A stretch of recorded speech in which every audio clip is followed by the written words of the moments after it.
Recently कुछ photos viral हुई हैं सोशल मीडिया पर जिसमें मैडॉक हॉरर यूनिवर्स की एक्ट्रेसेस की फोटोज का कलेक्शन है। एक्चुअली इन सब में जानवी कपूर भी होती, मगर उसकी मैडॉक की मूवी रूही फ्लॉप हो गई थी, तो उसका फोटो नहीं प्रमोट किया जा रहा है। They just removed her quietly. But the central theme of today's video is not Janhvi Kapoor but Alia Bhatt sneaking her way into Maddox Studios as well, and people are mad about it. Why? Let's get into it.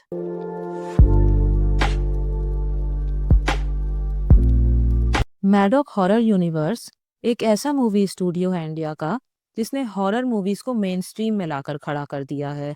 Maddock से पहले जब भी हम horror movies के बारे में सोचते थे तो दिमाग में बस दो तरह की मूवीज आती थी। पहली 80s 90s वाले क्रिंज हॉरर मूवीज जैसे पापी गुड़िया, खून की प्यासी, खूनी इलाका, भयानक पंजा, ये सारे बी ग्रेड मूवीज के कैटेगरी में थे।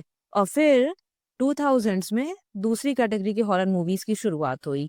महेश, मुकेश और विक्रम भट्ट के डायरेक्शन प्रोडक्शन में बनी हुई ये movies usually erotic horror movies होती थी, जहां लोग हॉरर कम इरोटिका देखने के लिए ज्यादा जाते थे।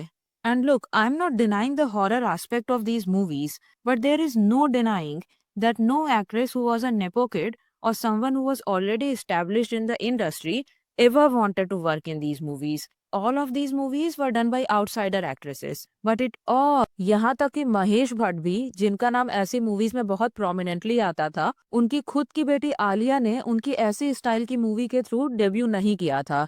वो डेब्यू के लिए करण जौहर के पास गई थी। So no nepo kid wanted to touch these movies of the horror genre, but it all changed with the entry of Maddock Horror Universe in Bollywood. इन लोगों ने हॉरर कॉमेडी मूवीज बनानी शुरू की और हर मूवी के कैरेक्टर्स को पिछली movie के कैरेक्टर्स के साथ लिंक किया, दस creating a universe of all of these characters. और वो आगे की मूवीज के लिए भी यही प्लान कर रहे हैं, linking of this characters with each other. But Maddock के शुरुआत के सालों में मोस्टली आउटसाइडर्स ने ही काम किया था इसमें, मगर उनकी मूवीज के लगातार हिट होने की वजह से ये मूवीज अब मेन स्ट्रीम हो गई हैं। और उसका नतीजा ये है कि अब मैडॉक स्टूडियोज में आउटसाइडर्स का फ्यूचर भी खतरे में है। Kind of like Dharma productions, जो अब नेपो किड्स का अड्डा बन चुका है। सो मैडॉक हॉरर यूनिवर्स की पहली मूवी आई थी स्त्री इन 2018, और उसके बाद उनकी भेड़िया, मुंजा और स्त्री 2 आ चुकी है, और थमा रिलीज होने वाली है। और मैडॉक हमेशा से ही मोस्टली आउटसाइडर्स को लेकर मूवीज बनाते हैं। Shraddha is an exception, but she's basically boycotted in Bollywood by multiple production houses. So she doesn't really counts as a nepo kid, if you get what I mean. But जब से मैडॉक की movies hit होना शुरू हुई हैं, nepo kids ने वहां भी अपनी पकड़ बनानी शुरू कर दी है अगेन, जिससे आउटसाइडर्स के लिए और भी मौके खत्म हो जाएंगे। तो जानवी मैडॉक की ऑलरेडी एक मूवी बर्बाद कर चुकी है, रूही, जिसका वीकेस्ट पॉइंट था रूही यानी जानवी की एक्टिंग, जो कि लिटरली लीड कैरेक्टर थी उस मूवी की। So that kind of destroyed the movie for the audiences. और अब लोगों का कहना है कि आलिया की बारी है वही करने की, क्योंकि जिगरा रिलीज होने के बाद a lot of people were criticising Alia कि उसकी एक्टिंग, उसके एक्सप्रेशंस, उसका बोलने का एक्सेंट सब कुछ रिपीटेटिव होता है हर मूवीज में, डिस्पाइट द फैक्ट कि हर एक मूवी के कैरेक्टर्स आलिया के कम्प्लीटली डिफरेंट होते हैं। फिर उसका सारे बिहेवियर सिमिलर क्यों होते हैं हर मूवीज में, और वो यही रिपीट करेगी इस हॉरर मूवी में भी।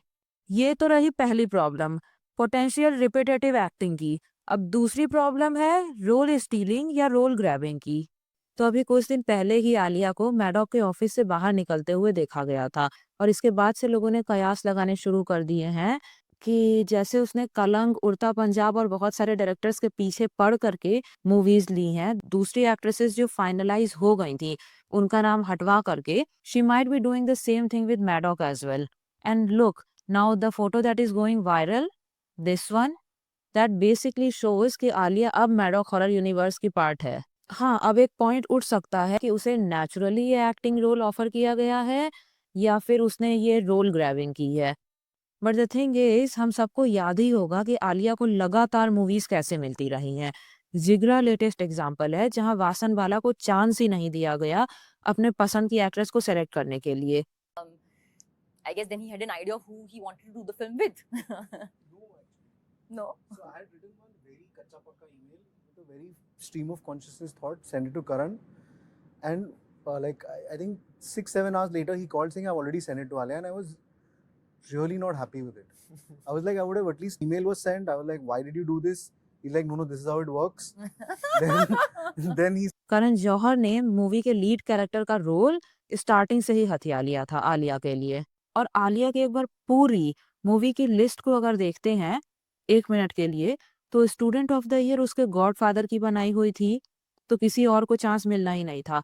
फिर उसकी second movie Highway, and I think Imtiaz wanted to hire someone in her 30s, sorry not even 30s, the first choice for the movie was Aishwarya Rai, but Karan Johar ने उन्हें कन्विंस किया ऐश्वर्या को छोड़ करके आलिया को लेने के लिए, because he wanted someone mature and with a lot more experience than Alia.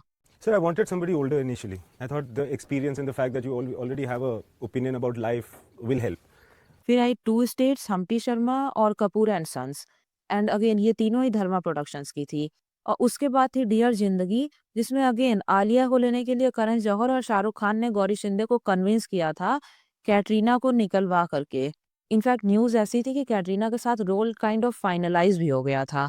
And again the reason was same, she also wanted someone a little bit mature and with more life experience. I also heard, and I'd love to hear from you, that they were actually going to make Dear Zindagi with another actress. Yeah. And it was Shah Rukh and Karan who really pushed Gauri Shinde just to convince her that you wouldn't look too young for the role. That I don't know about. I know that there was someone else on board earlier, and then there was a conversation about maybe going to me, and and that's all I know. Then next thing I know, Gauri came to me, and then we were on board. Now, और फिर आती है उड़ता पंजाब। यहाँ आलिया खुद ही director के पास पहुंच गई थी रोल लेने के लिए। example for Urta Punjab, actually that's when I went to a director and I said that I really want to be a part of this film. And he said, okay, I need to sit down and imagine you like this girl, because I never even in my life thought that you'd be able to play this character. So it took him a day or two to actually think about it. And then when he tweaked the little things around in his head, actually didn't have to tweak anything. He just made peace with the fact that it would be me. Correct. और director के पास कोई option ही नहीं रह गया था other than taking her. और request कम, ये demand ज्यादा लग रहा था। सेम विद कलंक। और इस बार तो डायरेक्टर को जो बोला था वो डिमांड भी नहीं, लो की धमकी लग रही थी, that if you won't take me then there will be consequences. For Kalank, so I think for the first time, I made a call to a director. I called him up and I called Karan up and I said, listen, I just want you to know that I will be really upset if you don't take me in this film. Okay. Like, I really want to be a part of this film. And Abhishek just laughed and he didn't say much. So he was like, I know. And he knew that I wanted to be a part of the film, but there were a lot of other factors that had to come together for me to do that part. Okay. Plus उस movie का production house शायद से धर्मा ही था, सो करण would again pressure him. और फिर आलिया को गंगूबाई का role मिलने में भी करण का बहुत बड़ा योगदान था, क्योंकि वो काफी टाइम से संजय लीला भंसाली को पुश कर रहे थे आलिया को किसी मूवी में लेने के लिए। अब अगर आप उसकी सारी मूवीज को फॉलो करें तो आप एक पैटर्न देखेंगे, या तो उसकी मूवीज उसके गॉडफादर, उसके रियल फादर या आलिया के खुद की प्रोडक्शन में बनी है। और अगर मूवी बाहर के किसी प्रोडक्शन हाउस की है तो फिर करण ने और आलिया ने अपने प्रेशर और कनेक्शन के थ्रू किसी और एक्ट्रेस को निकलवा करके वो मूवी ग्रैब की है, जिसके वजह से पहले से फाइनल एक्ट्रेसेस को कैंसिल करना पड़ा है, like the examples that I just gave. इसका एक और एग्जाम्पल है शानदार, उसकी फर्स्ट चॉइस दीपिका थी। Basically that is role grabbing. और अब लोगों का ये कहना है कि Alia might be doing the same thing with Maddock, क्योंकि अब मैडॉक यूनिवर्स की मूवीज मेन स्ट्रीम हो गई हैं। और धर्मा की तरह ही मैडॉक के साथ भी वही होगा, बेस्ट रोल्स आलिया को जाया करेंगे। और actual good actresses, the actresses who are outsiders, they might be thrown out in her favor. So Alia Bhatt is basically everywhere and people are frustrated by it.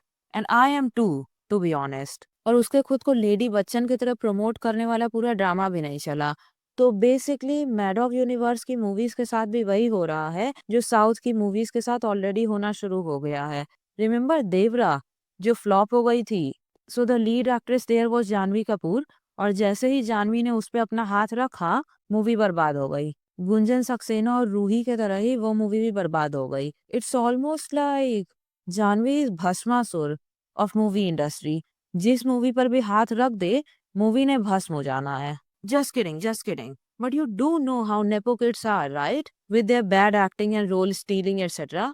So the price of horror movies going mainstream in India is eventual entry of nepo kids, pushing out the outsiders, and then ruining the entire genre with their bad acting. So just like Janvi jumped into Southern cinema, Alia is jumping into Maddox now, seeing the success they are having. Maddox horror comedy is going to fall soon with nepo kids entry. Yeah, she always wants to do what everyone else is doing. और जब मैं ये comment पढ़ रही थी, I was like, वो करीना के expressions already copy कर रही है, दीपिका का fashion style. And I don't know what else she might be copying from somebody else. So like, I'm not surprised by this comment. Sure, वो अच्छी एक्ट्रेस है, मगर शायद इसीलिए कि उसे लगातार इतनी मूवीज मिलती गई हैं on a silver platter. So she has practiced her acting more and improved her acting as a result. अगर करण ने अपने कनेक्शंस के थ्रू उसे इतनी मूवीज नहीं दिलवाई होती, मेरे ख्याल से उसकी एक्टिंग काफी खराब होती as compare to right now.